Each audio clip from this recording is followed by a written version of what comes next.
Rangers fans, welcome to Liberty Blue, the best Rangers podcast in town. I am Andrew Chonley alongside Nick Zararis. We scream about the Rangers so that you don't have to.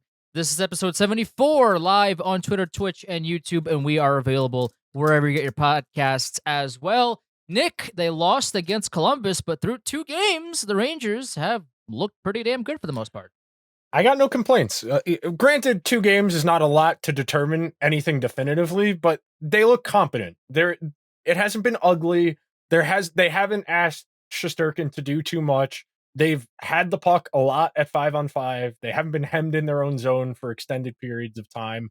All of the little things have been there so far. Of course, 2 games, plenty of time for that to go in the opposite direction. But at the very least, you feel like there has been progress. The preseason, trying to determine anything from the preseason is always a fool's errand, as we talked about a lot during the lead up in the month of in the month of September up till now, is just not everybody's trying. It's hard to gauge what exactly is serious and what isn't, but there was incremental progress. There's still stuff to iron out. The penalty kill has been a little weird. I know that they took a lot of lumps the other day on Thursday blocking shots, and you're going to get somebody killed playing that style of penalty kill, but at the very least, there is stuff. This is workable here. This is not we're drowning. We're trying to tread water best we can at 5-on-5 and waiting for our best players to make plays. Our best players have made plays, and we've controlled play for extended periods of time.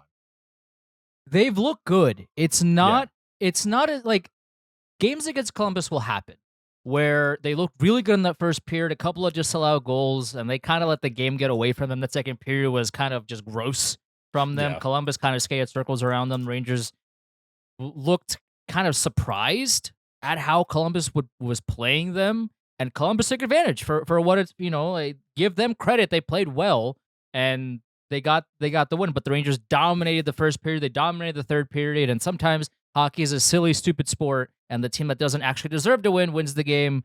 It's 1 out of 82, whatever. It would be, if they looked really bad for the entire game against Columbus, I would be a lot more worried about it. But they look good. For the most part, they looked really good. There wasn't anything major besides that second period stretch where they just kind of let Columbus take over that really screams red flags to me. It's something that I would have to imagine that Laviolette's going to iron out, look at the tape, and be like, all right, guys, the hell happened? Can we figure this out? Like, fix this, because this can't happen again. It's game 2. They dominated Buffalo. I mean, that was never even close. They looked really good. Laviolette's got Panarin shooting the puck. I mean, like, this is a new revelation of a team. They got Panarin doing things. They look good. You got Panarin shooting. You got Lafreniere extremely engaged on the forecheck. That was one of his best games as a pro last Thursday against Buffalo. He made the play in the neutral zone that directly led to the Panarin goal. He made a play on the puck where he watched Panarin skate to the middle. Both of the Buffalo defenders got drawn to the middle because Panarin was there.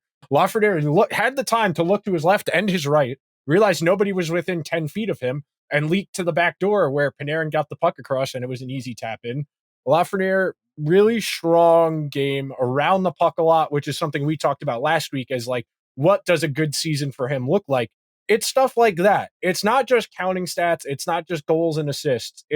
Is he winning loose pucks? Is he an impactful player in the neutral zone?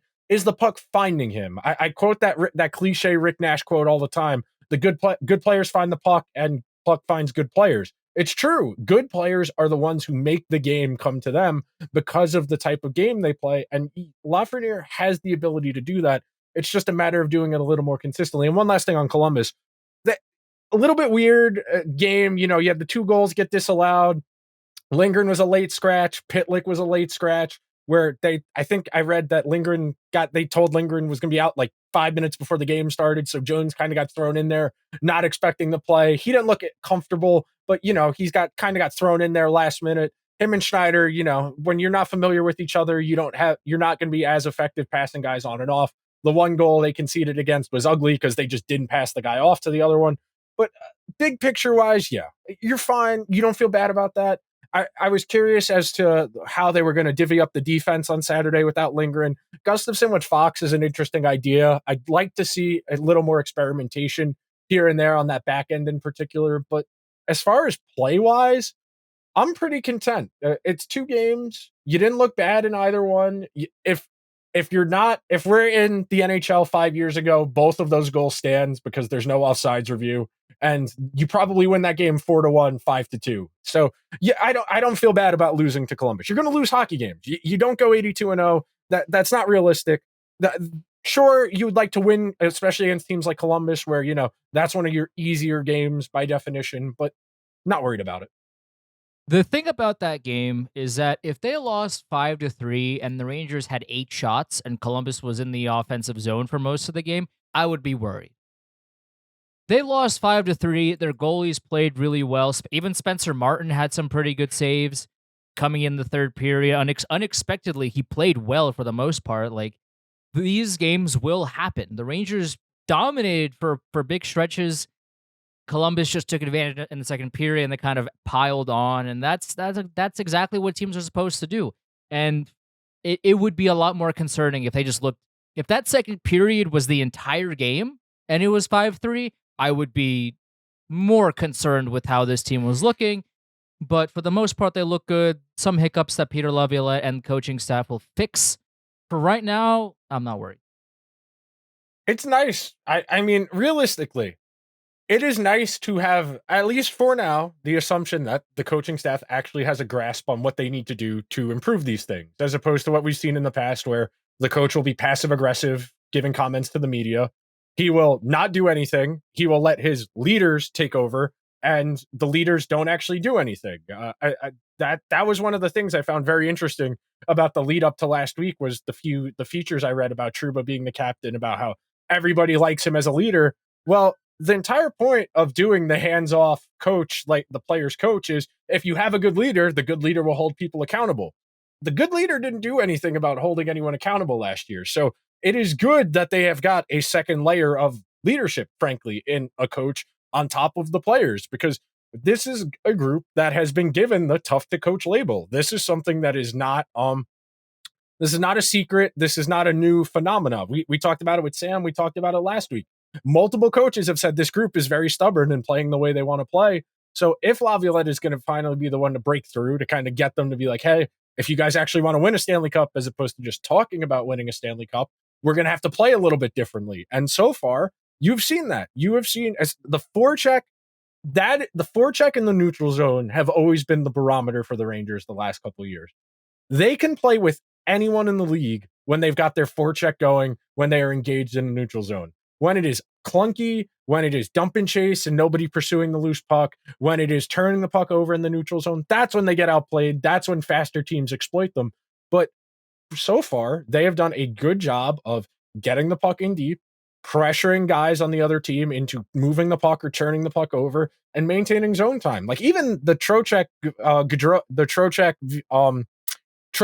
Cooley, and Wheeler line against Buffalo, they look pretty good. They had multiple extended shifts where they hem Buffalo in 45, 50 seconds at a time.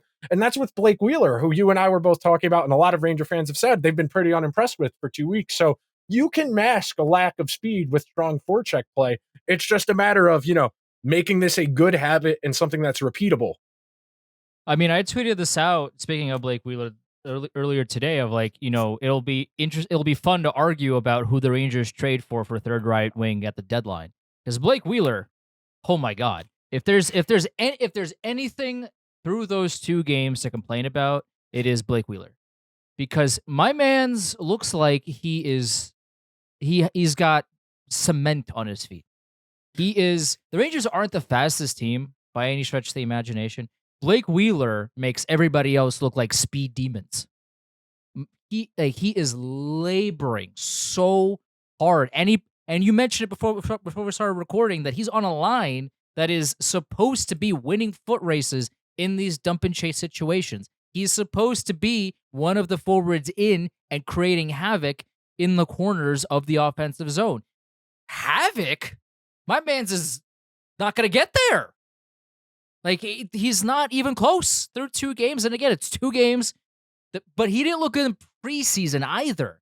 It's one thing to say, oh, these players don't care. It's preseason, all these things. But sure, you could still look fast in preseason, which Blake Wheeler did not do. And through 2 games that matter in the standings, he looked equally as slow. So maybe he speeds up in the next few games. I don't know. Maybe I'm he's like kind a of just diesel engine in the winter. You got to give him a little while to warm I up to get guess going. like maybe you just gotta rev him up and eventually he'll start going like he's an old car. But like I'm a little bit worried about Blake Wheeler if he's supposed to be the third line winger. Now, the solace here is that he makes essentially a league minimum. So the Rangers They could can make him replace go him with away. any money. Yeah, he's a contract the Rangers could get away from as quickly as they got into. So 1 year deal, essentially a league minimum, so they could do whatever they want in that spot. But they gave it to him, and people were like, "Oh, this is a great signing. He's making pennies on the dollar." Oh, really? But again, it's one of those situations where everybody looks at what he's done to this point as opposed to what he can do for this team in 2023-24. The same thing happened with Kane, and now it's happening with Wheeler. People look at their resumes and say, "Oh, this guy put up amount of points in this season and that and all these things." But they forget that he's not 26 years old, and he was never the fastest skater to begin with. He's not 26 years old anymore. He's slowing down tremendously and at a rapid pace, and that right now is my biggest concern. Like the third line is supposed to be the speedy, dump the puck in and chase after it and create havoc in the offensive zone. They can't do that if Blake Wheeler is hobbling at the red line when the puck is down deep. No, you can't. You can't. And there's a few things off of that point. Number one, of course, it's only 2 games. You can get away with having lower speed players if you play them a certain way. Something I was talking about with one of my friends over the weekend who asked, "Is Blake Wheeler actually bad, or do they not know what to do with him yet?" And what I said was, "This is a guy who's been playing 17, 18 minutes a game since 2008, 2009, who's gotten ample power play time, who has always played with the best players on his team." And I'm trying to pull up who his most common line mates were while you were talking, and I'm going to have that in a second. But when you are fundamentally changing what you're asking Blake Wheeler to do. He played 17 minutes a game last year. He's down to 13 minutes a game this year. He played a lot with Dubois last year. He played with Nick Ehlers last year. He played with high-end players last year. Vinny Trocheck, Will Cooley are not those types of players. They are not a Mark Scheifele who is a great facilitator. Those are straight line, go get the puck, get it towards the net, crash the net. Wheeler is a decent distributor and has a passable shot. That works with 2 puck retrievers. The issue for him is winning those loose pucks and being engaged in the other aspects. This is similar to what we talked about in respect to Patrick Kane last year, where once he got here was he's fine if he's stationary because the puck skills and the IQ are still there. It's trying to make a play, trying to find space. Those things are hard to do when you are not as fast as you used to be. A lot of guys struggle with adapting as their skill sets change as they get older, and it's 2 games. There's plenty of time for them to figure out what he's going to be and how they want to use him. But he was never going to flirt with that 50, 60 points he had last year playing the minutes the Rangers are going to ask him. 4 minutes less a game is a significant amount, significantly less ice time than what he is used to. And he's not going to get on that first power play unit like he's done in the past. That's where the bulk of your counting stats come from, in especially when you're later in your career. Like I pulled it up right now. Blake Wheeler, Gray. So a lot of time with Kyle Connor, a lot of time with Pierre-Luc Dubois, and a lot of time with Cole Perfetti, some time with Nick Ehlers, some time with Mark Scheifele. Those are pretty good players. No disrespect to Vinny Trocheck, no disrespect to Will Cooley. Those guys are not those guys. None of those guys is Mark Scheifele. None of them is Nick Ehlers. None of those guys is Kyle Connor. So if Wheeler's going to be the distributor that they want him to be, they're going to have to find ways to protect him, especially on the forecheck, where it's okay if Trocheck and Cooley go get the puck, but Wheeler has to be fast enough to get into the play for them. My concern right now for Blake Wheeler's, and for the 30th time, we'll reiterate that it's only been 2 games, so it's we take to the grain of salt. But my biggest concern now with Blake Wheeler is that okay. A lot of his points used to come on the power play. Well, he's not on No, the I power wouldn't say play that. anymore. Not a lot. I A mean, fair amount. A fair a good amount. chunk. Okay, so let's I would say say, about 20%, 15, let's 20% of his say, points. if he got 50 points last season or however many that he, I'm 55. just gonna round, just make everything nice and round. If he had 50 points last season, 10 came on the power play, 40 points at even strength. Okay, let's start there. He plays with guys that I don't want to say create offense for him, but give him space to work with. The the other team will more readily defend Mark Scheifele, Nick Ehlers, Kyle Connor, and they will readily defend Blake Wheeler by default because those guys are stars. Blake Wheeler is no longer a star in the NHL. He was at one point. It's no longer that time in his career. So teams will by default give him a little bit more room to work with because they're so busy caring about everybody else on the ice. So he played 17 minutes with guys like that and still put up about 40 points at even strength. Now, while also not being a fast skater last season either. Now you go into a new system in a new environment with new teammates, a new head coach, a new everything. You're playing a new role, a third line role with not Mark Scheifele and Kyle Connor and Nick Ehlers. You're slower than you were, and you're not getting power play time. So where is his offense going to come from? That's my question for Blake Wheeler. Because if he's not going to create it himself, who is going to do it for him? Will Cooley is not that kind of player. Vinny Trocheck is not that kind of player. So where is his offense specifically going to come from? Because I don't know.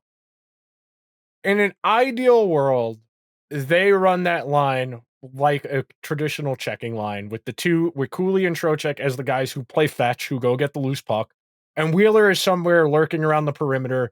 He gets the puck on the second or third touch, and then he's the one who is setting up the play. That's the kind of dynamic they're looking for. But again, that does limit what you're able to do because teams are going to cheat towards him because they know he's got to be the one to distribute because they know he's not going to be the one to go and win the foot race. So moving along to the next topic I wanted to bring up, something I noticed, and of course, it's only been 2 games, which we will say about another 100 times in the next 25, 30 minutes, but something else I noticed that I am a proponent of, that I am encouraged by so far, is that they've tinkered with their alignment on the power play a little bit. I don't particularly, I'm not going to get into the nuances of, well, I'd rather Kakko versus Trocheck or Lafreniere versus Trocheck or whoever, but something they did, at least against Buffalo and a little bit against Columbus, was instead of Trocheck occupying that middle lane in between the two circles and drawing defenders closer to him, which in theory enables the wide pass, the cross ice pass from circle to circle, they had Trocheck leaking out towards one of the circles and leaving that middle lane where it's just the person at the top of the diamond penalty kill approaching Fox. And Fox is at the top, and then they've got Zibanejad, Trocheck, and then they've got Panarin over here. That and Kreider at the net front. That gives Fox a more clear sight line on the net. That is something I advocated for at points last year when the power play went cold. The power play finished 7th last year, which still very good. But I read more than one preview, and I know Dom specifically, Dom Luszczyszyn at The Athletic mentioned this in his, and I'll reiterate it. The Rangers' power play should have been better last year. They got a little bit unlucky. They didn't get as many deflections and tips as they did the year before when they finished second only behind Edmonton. So in theory, you're giving yourself a second play. Yeah, I know you reiterated this a lot last season and complained about this at various points where the power play felt very forced, where it was just get the puck to Zibanejad, one timer.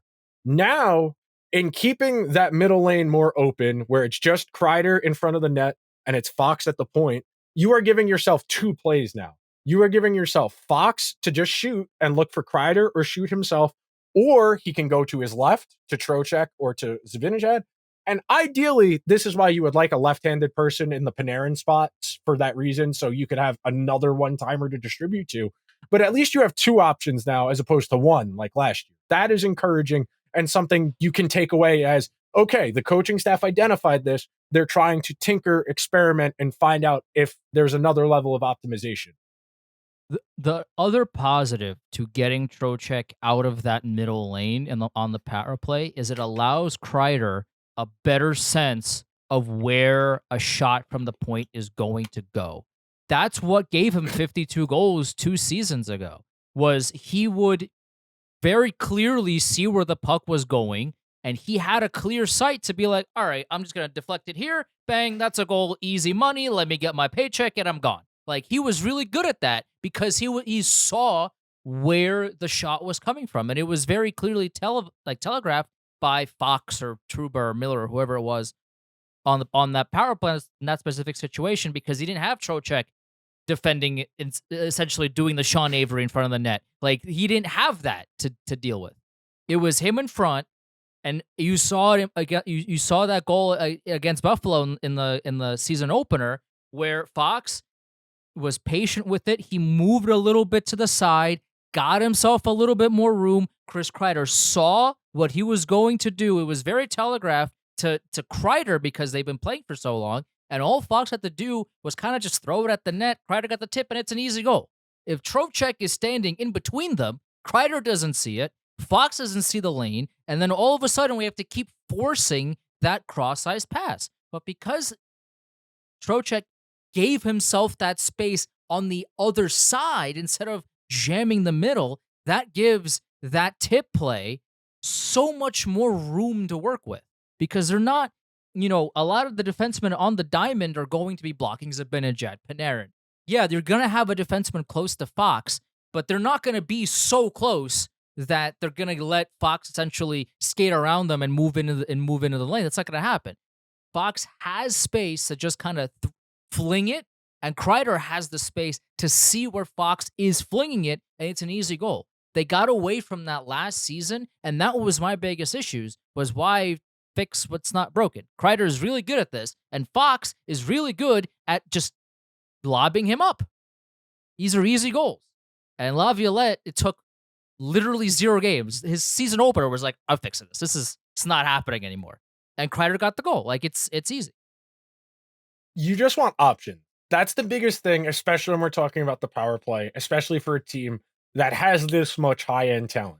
The Rangers realistically need to finish top 5 in the power play conversion rate this season. They have the talent to do it. It's just a matter of going out and doing it. Now that they have 2 variations of that play where they can go off to one of the sides and look for the cross seam, or they can do the deflection, you are giving yourself more options. At various points last year, it felt very forced. There were points after the trade deadline where they changed 2 of the 5 guys on the power play, and there was just no feel for it anymore. So they would just consistently force that cross seam pass, and it just wasn't there. Now, at the very least, you feel like there's a give and take there, that there's a willingness to experiment and a not just doing what's comfortable, trying to find ways to get better. That was something we complained about a lot last year, was that the Rangers felt pretty content with what they were. They didn't push any boundaries. They didn't experiment. They just autopiloted through the season. They finished with 107 points. And then they got to the playoffs and they weren't able to adapt because they hadn't adapted all season. It was, well, this works 90% of the time, so we're just going to keep doing this until it works. But in a short series, you can't do that. Water does not find its level in a best of 7 series. Water finds its level over 82 games. And that's a real philosophical difference that so far, at least, I'm encouraged with. Right now, it looks like a team that actually wants to figure things out now, as opposed to game 1 of the playoffs, which that's what they did. That's exactly what they did last year. They had that mentality of, oh, it's fine. We'll turn it on in the playoffs. We'll figure it out. It's fine. That's not how hockey works. That's not how the sport works. You have to figure things out now so that when you get to the playoffs, you not only know what works, you also know what doesn't work. You have figured out, okay, X, Y, and Z is something that works against good teams. Oh, but ABC, the things that we tried out in game 48 or whatever against the Maple Leafs, another good fast team, that didn't work. So let's try doing these things in against the Devils in this series because we know they're a fast team, and these things tend to work against fast teams. That's what the regular season is for good teams. You figure out what works, what doesn't, how you can effectively cancel out teams that are faster than you or potentially better on paper. This is the time to do it. When you don't do that all season and then you get to the playoffs and you're like, oh my God, the Devils are actually a good team. How do we stop them? You're too late. You are too late to the party. Yeah, I am encouraged. And I will say, I was lukewarm at best on Laviolette at the moment they hired him. It felt like trying to put a band-aid over a bullet wound, and in so far, there has been a willingness to try things. He at least has yet to just outright condescend to the general public, which I appreciate. That's good. That was always my biggest gripe with Gallant was he just talked like he was better than everybody else. Like I'm beneath answering questions after the game. Like that's not one of the prerequisites of being a coach in professional sports. Like I get it. You played the game, you've been coaching a long time, but like a good communicator can effectively communicate with people who have no idea what you're talking about and people who know everything you're talking about, as opposed to Gallant doing the, well, this is how it is. And I'm very, it is refreshing to operate in this environment.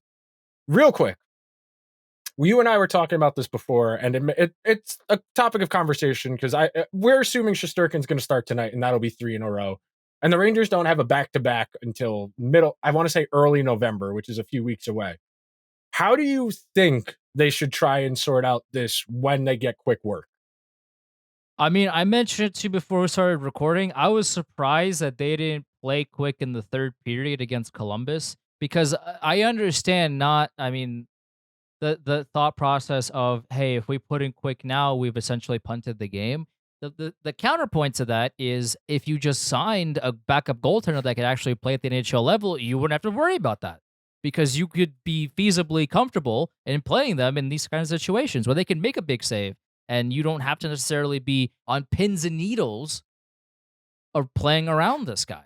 But when you sign Jonathan Quick, a guy who is just not, he doesn't have it anymore, you have to essentially force Shesterkin to play that third period. And there's no back to backs, and Shesterkin loves to play. He's been very vocal. Gallant's been vocal about it in the past, where Shesterkin will want to play every single night. Okay, well, if there's no back to back, then Shesterkin's gonna doubly want to play all these games because there's no incentive for him not to sit.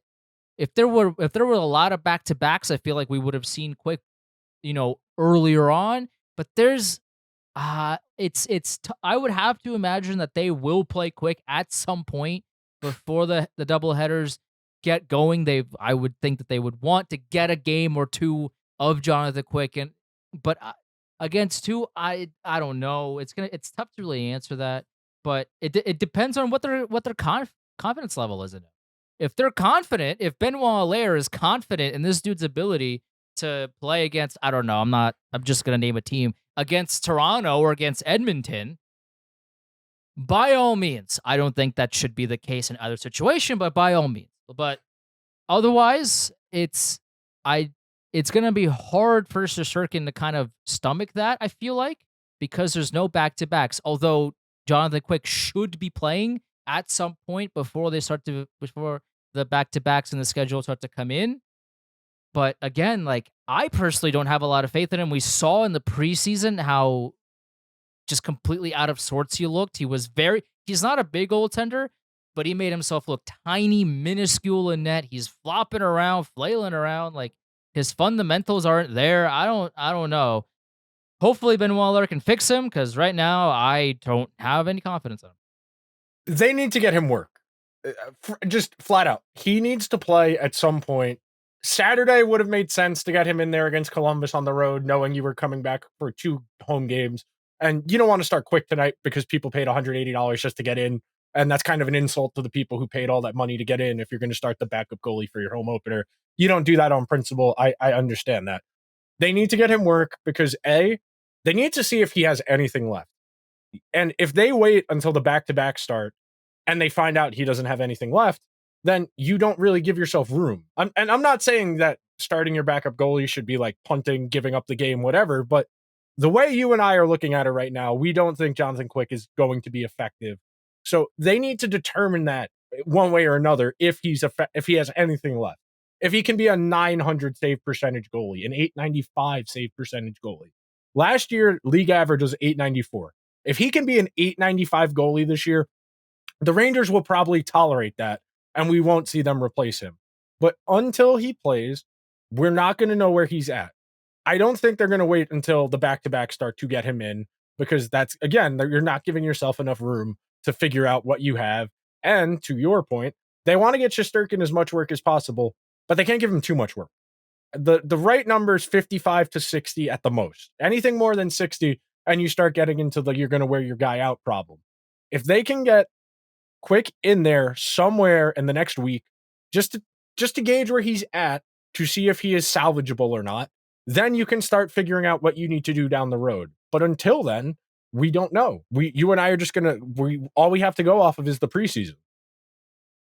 Yeah, I mean, and not only that, if Quick struggles, then Shosturkin is going to feel like he's going to have to play every night because he Yeah. doesn't have a secondary option to fall back on. If the team is not winning games with Jonathan Quick because he has a 840 or an 850 save percentage, then Shosturkin by default is going to be like, all right, just play me. Just play me every night because clearly like whatever's going on is not working out. Like this the schedule soon is going to be not really easy for this team. I mean, they're going to Seattle and Calgary and Edmonton and they're going on this West Coast trip early on. Like there's going to be a lot of moving parts to this kind of road trip. I would have to think that Jonathan Quick is going to see some action at some point. Maybe against Nashville on Thursday. I don't know if that happens. Maybe against a team like Vancouver on the 28th. I don't know if they want to wait that long. But again, like are you really going to put in Jonathan Quick against Seattle, against Calgary, against Edmonton? Like the answer is probably no. So it's really tough to gauge, but they're gonna have to get him in sooner rather than later. I would rather them get him in earlier and be like, all right, bro, like this guy's cooked. And them to have a little bit of leeway to figure out who's gonna be the second backup goalie, as opposed to, like you said, waiting until there's no time to then figure out like they don't want to wait until an hour before the essays due to figure out that, oh, their computer doesn't work. Oh, that's not good. It yeah, what's it Igor? Yeah, Igor tonight, he just led them out. Okay.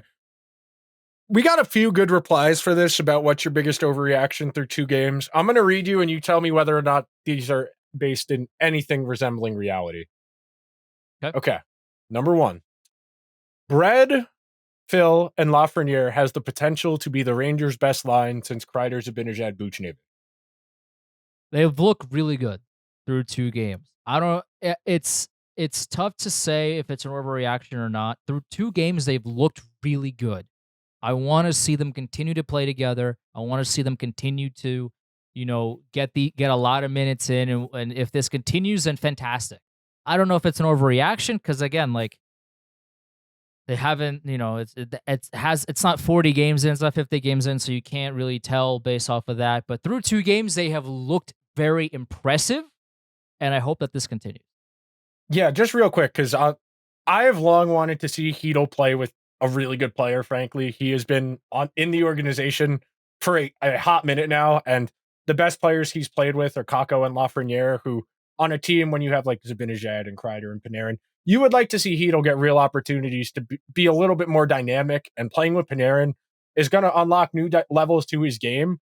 And Lafreniere, if he continues to be as engaged, especially on the forecheck and in when he doesn't have the puck in his possession, that line has a lot of potential to be something really good.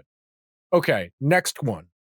It does not bode well that it feels like the sky is falling whenever Lindgren is not in the lineup. Yes and no. I think part of it is, and we talked about this earlier on, that they essentially let Lindgren know he wasn't playing 8 seconds before puck drop, and Zach Jones was like, "Huh, I'm playing. Huh, all right, I'll get dressed."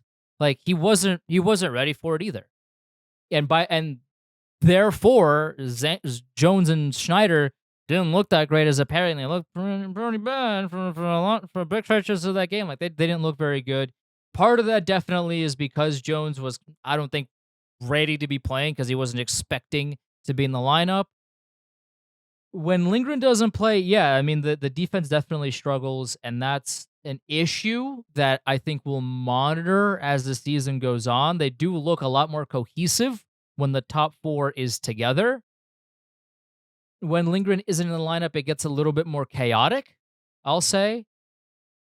Again, only been 2 games in this regular season so far. We saw one without Lindgren, and yeah, definitely part of it was not having him in the lineup. the Rangers also kind of, I don't want to say they gave up in that second period, but they kind of just let Columbus do whatever they want, Yeah, which yeah. Ryan Lindgren doesn't solve.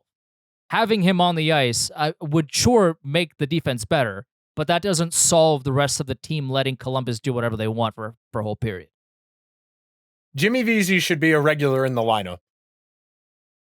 Yeah, I would prefer VZ over Goudreau, but that's not happening. So Yeah. it is what it is. Yeah, that's where I'm at too. They're not gonna not play Gaudreau. They pay Yeah. him too much money, and Yep. they not even just like on practicality. They care about appearances. They don't want Mhm. to not play a guy who's making that much money. They gave him a letter too. Yeah, They're not gonna sit him. Gustafson is a better free agent signing than Vinny Trocheck. That's It's an one of overreaction, but I it do like is. what Gustafson's done so far. It is. Yeah. I mean, he's done a lot of smart plays with the puck. He's never going to be the best defenseman on the planet because he's so, I don't want to say worried about the puck, but like when he's so gifted offensively, he's going to leave some defense on the table. But that's what you sign up for. You know what you're getting out of Gustafson, and it's not like he's bad defensively. Like he's had some really smart plays over the preseason, over the past couple of games. He's definitely one of, if not the best, like fifth defenseman the Rangers have had in a very long time. If you want to say that Brain Schneider is defenseman number 6, and if you want to say that whoever else is defenseman number 5, Ben Harper ain't it. Jack Johnson's not it, right? Like for being a fifth defenseman, Eric Gustafson's pretty damn good. So I it's tough for me to say whether he's better than Trocheck as a signing, but we didn't really like the Trocheck signing, especially That's for that true. kind of money. Like if Trocheck had one specific skill set that he was really good at, like if he was an elite passer, if he had an elite shot, I feel like it would have been a lot more digestible. But he's not exceptional at one thing. So there's weeks go by, and you're like, Trocheck is on this team, right? Like, he's there. He does things. And then he has like 3 straight games where he scores 8 points, and you're like, oh my god, Trocheck, what a signing! I don't know. Gustafson, John Moore, Kevin Klein, Nick Holden. Rank those 4. Eric Gustafson, who cares? Like there's No it's respect not for John even. Moore I mean, as the if he 5th best defenseman on the team. No if he respect for was Kevin if he Klein in was his half an year. if John Moore was truly good enough to be a number 5 defenseman, he'd still be playing. He's like 35. Is he really 35? I mean, He yeah, but like ever since he moved on from the Rangers, 33. he was in and out of lineups. Yeah. He when he moved on from the Rangers, he had a tough time cracking some lineups. So I don't know. I don't know if you could give him number 2. Like Kevin Klein, but before the season that he retired, was pretty all right. Yeah. But even then, he was more of a number 4 on those teams. He Yeah. wasn't really a 5. Like, if you had to give me an option between Nick Holden, Jack Johnson, or Eric Gustafson as your number 5, I mean, this is not a competition. Yeah, no, they've had some real duds on that third line. Rob O'Gara, like, come on, give me a break. Well, that was different. They were not trying to be competitive when I they were playing understand, Rob but O'Gara and John the point Gilmore. stands. He was out there. He was a defenseman for the Rangers. That is a factual statement. Blake Wheeler will not finish the season in the lineup as a regular. That's an overreaction, but it's plausible. I agree. Especially if he plays the way he has been the last 2 games. Eventually, Peter Laviolette's going to be like, all right, dog, like we gotta sit you out for a couple of games, and if that doesn't improve, then they'll do something else. Because like again, they signed him to be kind of a depth scorer because he put up all these points at Winnipeg. But if he isn't even fast enough to keep up with anybody on this team, it's not going to end well for Wheeler and the team. Eventually, they're going to find some way to fix this. Maybe Wheeler's like a chainsaw that you kind of have to rev up 75 times before he gets going. Maybe that happens, but for right now, I don't see it. So it is an overreaction, but it's definitely one that I can see happen.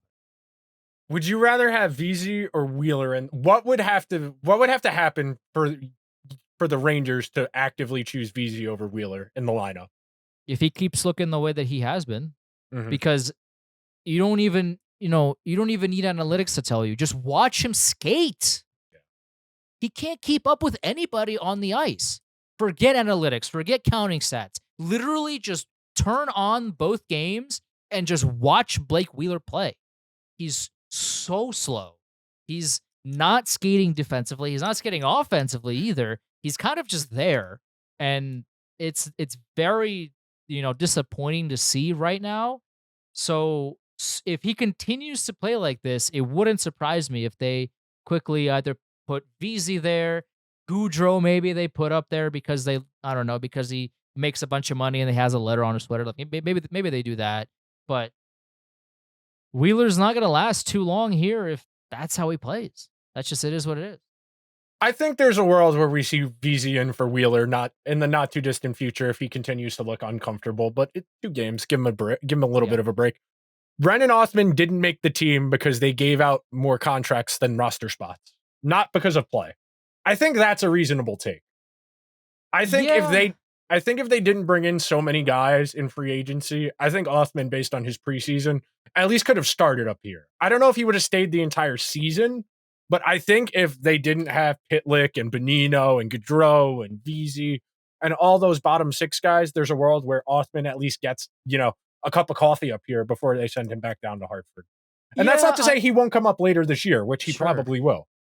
I mean, I think the argument is would you rather Brendan Othman play 6 minutes a game in the NHL or play 20 minutes on every situation known to mankind in the AHL? He scored 2 goals in the Yeah. AHL opener, and he looked really good.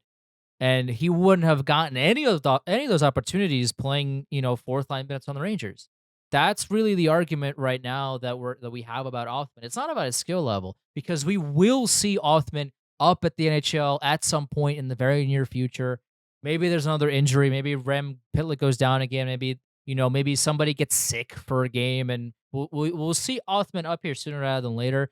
But I think it more has to do with you sign Blake Wheeler, at least for right now, to play on the third line. Will Cooley took the other third line spot, and Trocheck is down the middle. So would you rather Othman play fourth line minutes and garbage time, or would you rather give Othman the longest leash on the planet and just have him create chaos in the AHL? That was the decision that the Rangers had to make, and the Rangers chose the AHL, probably rightfully so. You know what that reminds me of? Speaking of, the scene in Anger Management where Adam No, Sandler catches the dodgeball and he no. looks at all the little kids and he says, "You're in trouble." That's what Brendan Othman's doing to a bunch of children in the AHL. A bunch of children and guys who are like 37 years old, just getting tormented by a 20-year-old. Yeah, I haven't seen the movie. I don't watch movies, but I can see. This is I get true. your point.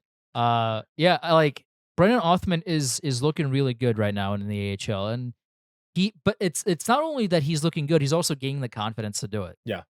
Playing 6 minutes with Barclay Goudreau at the NHL level is not going to instill a lot of confidence in you. It just is what it is. And that's something they've struggled with their young players, frankly, is building them up to a point where they feel comfortable playing at the NHL level. They have more than I don't even know. I can't even. I was trying to think of a round number to be like more than 5, more than 10, more than 50, 15, more than 15 guys have come up and just like not hit right away and then been getting the 7 minutes a game on the fourth line over the last 10 to 15 years. I mean, I think about 19-year-old JT Miller playing 6 minutes twice for John Tortorella like 10 years ago. Just no idea of how to make these young guys feel good about their games in the slightest bit. Next Yeah, one. yeah. Will Cooley has an additional layer to his game, that aggressiveness, that intangibleness that really nobody else on the team has. Like, we talk about this a lot where like the Rangers have a lot of nice guys on their team. They don't really have any assholes. Will Cooley is the good kind of asshole that a good hockey team needs. Yeah, I mean, for the most part, I agree. I feel like there's a little bit of that on Lafreniere too. Lafreniere is not scared of getting into the dirty areas and and yapping and Yeah. getting like that kind of hashtag grit, hashtag sandpaper that we all love talk about so much. Lafreniere has a little bit of that for sure, but Will Cooley definitely provides that in the bottom 6, which is always good. But it's not just that you need players that can do that. He's also just good at hockey. So when you have somebody that can do both at the same time and not have to, sacrifice goal scoring or sacrifice defense or whatever, when you just have a good all around third liner right now, they also provides that edge that the hockey men TM love. By all means, he's great.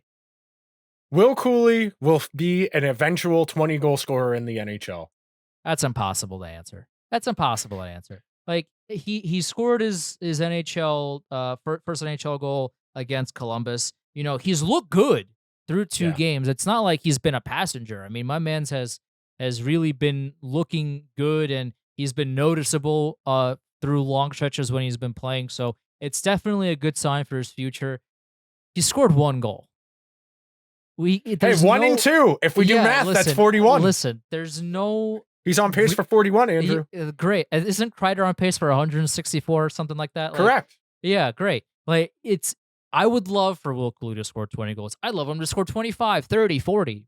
It's impossible to answer that right now. It's been 2 games. I know Will Cooley has been up and down before this point, but he scored one goal. Can we give him a little bit of time before we give him the he better be a 20 goal scorer. Everybody relax. Hold on. This is why it's called Overreaction Monday, Andrew. Yeah, I guess. We're overreacting. Sure. I think there's a world where in like 2 or 3 years from now, he's a top 6 forward. I think there's a Sure. world in which he's a top 6 forward on this team. I think that's not out of the realm of possibility. If he continues to look as confident as he Yeah. does now, then there's a reasonable chance for sure. Because again, so when you're a young player in the NHL, one of the most important things as you're growing in the league is your confidence. Because if you're not confident early to make plays that you might have otherwise, well then, that you get into that habit and you play scared, or you play, not to make a mistake and all these things when you're sup- you're supposed to make mistakes when you're really young because that's the time to do it. You learn from your mistakes when you're 19, 20, 21 so that when you're 25 playing the NHL, you don't make those mistakes. And Will Cooley right now is looking really confident, and it's good for his game. All right, that was a good batch. We actually got a good response. So thank you to everybody who left us an overreaction. It always helps when we get a little bit from the outside world. Real quick, Arizona tonight. Arizona's frisky. We talked about it during the preseason, during our preview when we did the Pacific Division, not the Pacific, the Arizona. Arizona's in the Central Division, which makes no sense. But Arizona has a few guys. What does the league do that makes sense, Nick? Can you? This is true. You wanna you wanna make a list because it's not gonna be very long. There's a team with some high upside guys. We got the Battle of the Bastards tonight. We got Will Cooley versus Logan Cooley. We got a little something there going on. Shout out to Hockey Stat Miner for dropping that. Matthias McKelly, Clayton Keller, a guy whose game I've always been high on, who it took him 3 years and then the Flames just giving him away for nothing to Arizona, Yusuf Velimaki, who's a pretty good defenseman. Arizona will not make this game easy, but the Rangers, we don't do prediction bullshit like that because there's no point for they're going to go play the game in 20 minutes. I just would like them to continue doing what they've been doing. That's all I need. Win, lose in overtime, win in overtime. Keep playing good hockey, and over the course of a long season, you'll get rewarded. They play Arizona tonight. They play Nashville on Thursday. Both games at home, and then they go on that West Coast trip. They go to Seattle Saturday, and that concludes this week of games here. I would preferably, I mean, obviously, I could say, oh, I'd like them to win every game. I'd like them to go 3-0. Yeah, but like realistically, at least 2-1 would be great. Like that's the ideal. I mean, Arizona's a beatable team. Nashville right now is not looking good. I watched them play so far this season. They have looked bad.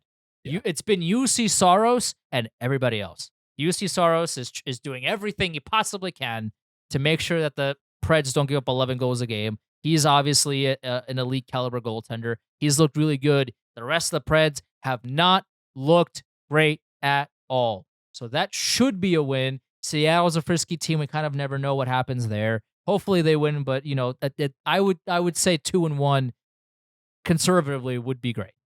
God, really gonna have to stay up till like 1 a.m. on a Sunday to watch them play Seattle. That's terrible. That's right. That's terrible. Well, we're crazy, so we do it because we're. That's true. That's true. That's true. Real quick, this is something I wanted to talk about before we get out of here. I think we miscalculated. I think I would almost rather Ryan Reeves be a healthy scratch on the Rangers than be in Toronto, because he's going to get quoted every single game, and it is going to be everywhere after every single game, because he is the only person in the entire NHL who likes talking to the media. So like if he has a burrito at lunch, he's going to tell TSN that he had a burrito at lunch. If he got Shake Shack for dinner before the game, he's going to tell Sportsnet that he had Shake Shack. And we are going to hear every single thought he has because he wants to talk. And it's unfortunate that the NHL does not have more players who enjoy talking, because unfortunately we are subjected to people who are clowns. Like, what is he talking about? Oh, I don't appreciate getting jumped. You boarded the guy's teammate face first into the wall. You threw the first 3 punches of the fight, and then Jack, I pushed you to the ground. I just clown. Yeah, He's I a don't know. clown. I don't know. I mean, I disagree that I would rather him as a healthy scratch, because then he would be playing 30 games for this team. I don't want that. So I'm good. Thank you. I could ignore him talking to TSN. I could not ignore him when he's playing 60 minutes for the Rangers doing absolutely nothing. That I cannot ignore. I'm sorry. That's fair. That's All right. That'll do it for this week's episode of the Liberty Blue Podcast, available on all the major podcasting platforms, YouTube as well. To the 40 new subscribers since last week, welcome to the show. Glad you guys are here. Now it starts to get fun. There's actual hockey to talk about, and we don't have to pull shit out of our ass. So enjoy the home opener. Hopefully they win. We'll see you guys next week. That'd be great. Later.